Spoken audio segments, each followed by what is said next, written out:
Welcome to an introductory course into Python that's just going to go through a lot of the basics of programming and a lot of things specific to Python itself.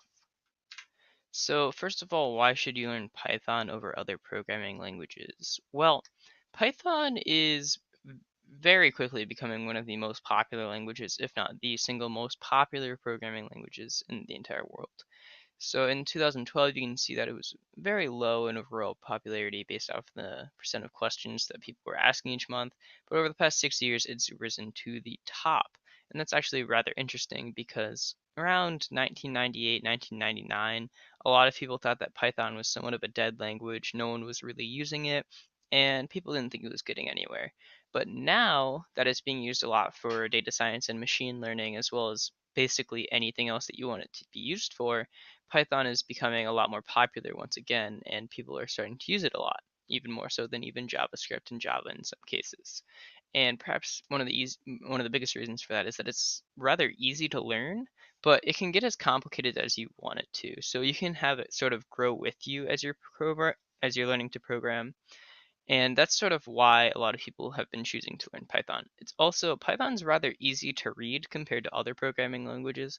So instead of using like ampersand for the and keyword, it just uses the word and. And that's a lot easier for people who don't necessarily know a lot of about programming to understand and then use. And then lastly, according to Glassdoor, which is basically just a website that tracks salaries of different professions, if you are a Python developer, meaning that you are able to code competently in Python, you have an average base pay of $92,000 a year, which is actually a lot of money. So just some basics about programming in general and a little bit about Python. You're going to want to know three major data types.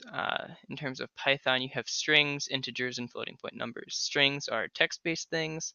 So as you can see, literal strings are going to use quotes, such as like this, and they can use double or single quotes in Python specifically. A lot of other languages only allow double quotes, but Python, as you'll come to learn, is rather flexible in what you can use.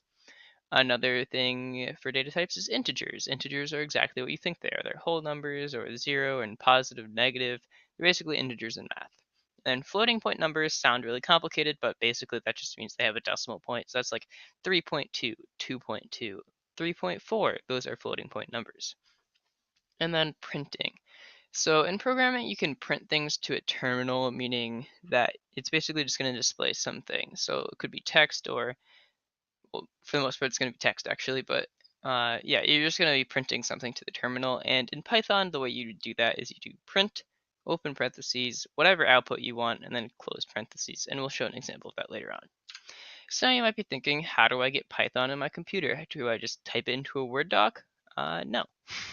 You're going to go to python.org/downloads, and then you're going to be met with a rather overwhelming looking page, but we're just going to go down to one of the most recent ones, 3.7.1, and then scroll down to the bottom of that page, and then we're going to see operating system. And what sort of operating system do you have? Well, that depends on your computer. So if you have a Windows one, then you choose one of these Windows executable ones, or if you have a Mac, or if you want the actual source release, but I recommend either the Mac or the Windows.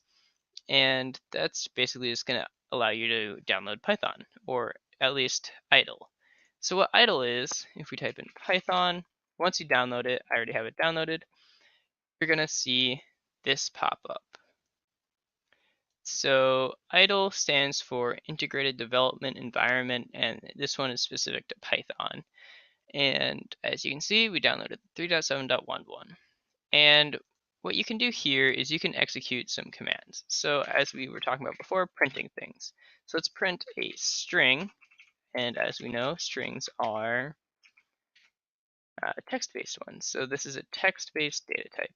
This is a string, and if we hit enter, we now see that it executed and it printed hello world. This is what it means by printing. So now if we want to just assign some values to some variables, we'll say x gets 3 and y gets 4. And as you can see, the white space or the spaces doesn't really matter in Python, at least in this instance. And we can do that, either one works, and then we're just going to print, and then again, white space doesn't matter. So we can have funky things like that, and it prints 7. 3 plus 4 is 7. That's pretty easy. But what happens if we want to run all of these things again? We're kind of stuck because in idle, we don't have a way of really executing this very easily once again. So if we want to do that, then we're going to go to File, New File.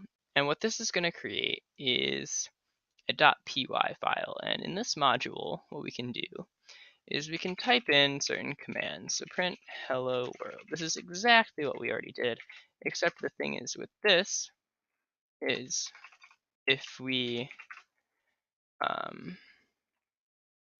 write it down here, then we can call it again.